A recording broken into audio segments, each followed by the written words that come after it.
Hello மக்களே, இப்போ நம்ம எப்படி செய்கிறதுன்னு பார்க்கலாம். ஸ்டவ் ஆன் பண்ணிக்கலாம். கொஞ்சம் பேன் ஹீட் ஆகட்டும். ஹீட் ஆனோடனே ஒரு 4 டேபிள் ஸ்பூன் வந்து ஆயில் சேர்த்துட்டு நம்ம கட் பண்ணி வச்சுருக்கிற கேப்சிகம் ஆனியனை வந்து நம்ம வந்து ஃப்ரை பண்ணி எடுத்துக்க போகிறோம். நல்லா அது வந்து வதங்கட்டும். ஒரு 70 to 80% வந்து அது குக் ஆகணும். இப்போ ஆயில் ஹீட் ஆகிக்கிட்டும். இப்போ நம்ம கட் பண்ணி வச்சுருக்கிற கேப்சிகமையும் ஆனியனையும் ஆட் பண்ணிக்குவோம்.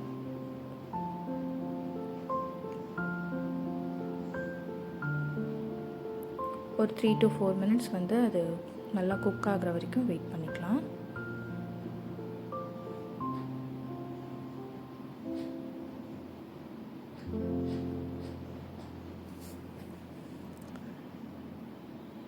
இப்போ நமக்கே தெரியும், கட் பண்ணி பார்த்தா கட் ஆகிற மாதிரி வருதா. ஸோ இப்போ ஒரு 70 to 80% அது குக் ஆகிடுச்சு.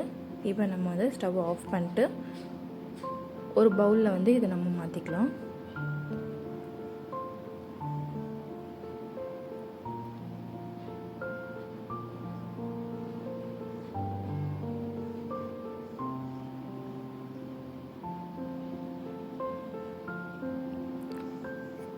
இப்போ அதே பேனில் கொஞ்சம் ஆயில் இருக்குது. ஸோ கூட ஒரு 2 டேபிள் ஸ்பூன் மட்டும் நான் ஆயில் சேர்த்துக்கிறேன். இப்போ ஆயில் ஹீட் ஆனோடனே நம்ம சாப் பண்ணி வச்சுருக்கிற ஒரு ஆனியனையும் நல்லா ஃபைனாக சாப் பண்ணிக்கோங்க. அதையும் ஜிஞ்சர் கார்லிக் பேஸ்ட்டையும் நம்ம உள்ளே போட்டு மிக்ஸ் பண்ணிக்கலாம். நல்லா அந்த ஒரு அரோமா நமக்கு கிடைக்கும். அது நல்லா குக் ஆகட்டும். அந்த ரா ஸ்மெல் எல்லாம் போகட்டும். நல்லா சாட்டே பண்ணி விட்டுட்டே இருங்க.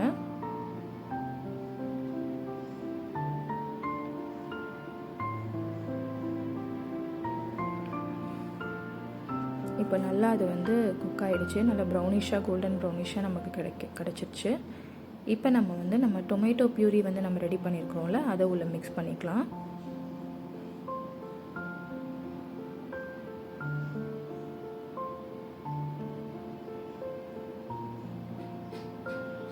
நல்லா அது வந்து அந்த ரா ஸ்மெல்லாம் போகணும்.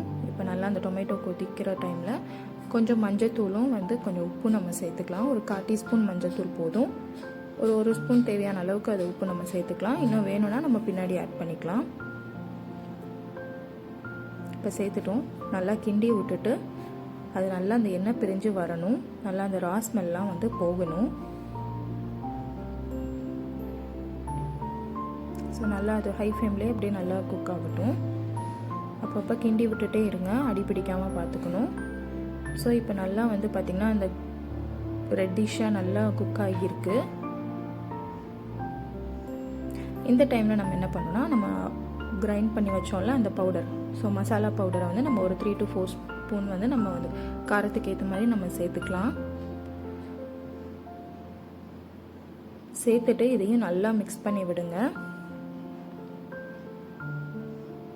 சிம்மில் வச்சுட்டு மசாலா ஆட் பண்ணிட்டு அதுக்கப்புறம் ஹை ஃப்ளேமில் மாற்றிக்கோங்க, இல்லைனா அடி பிடிச்சிக்கும்.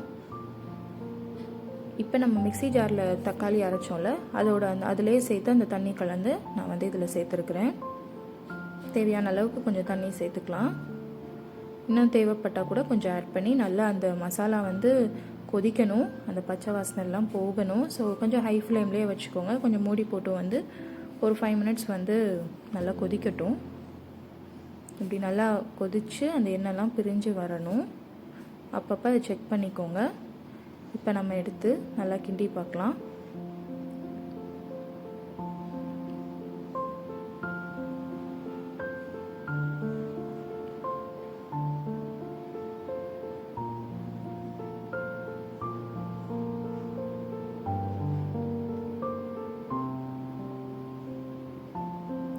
நல்லா கொதிச்சு பார்த்தீங்களா, நல்லா எப்படி அது குக் ஆகி வருது.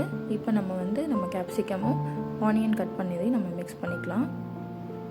கட் பண்ணி நல்லா நம்ம வதக்கி வச்சுருக்கோம்ல, அதை உள்ளே சேர்த்துக்கலாம்.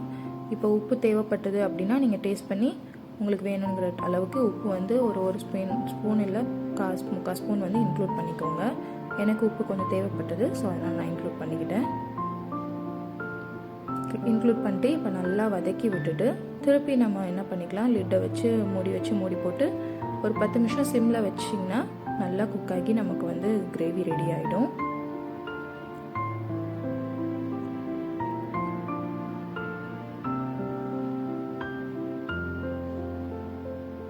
சிம்மில் வச்சுக்கோங்க.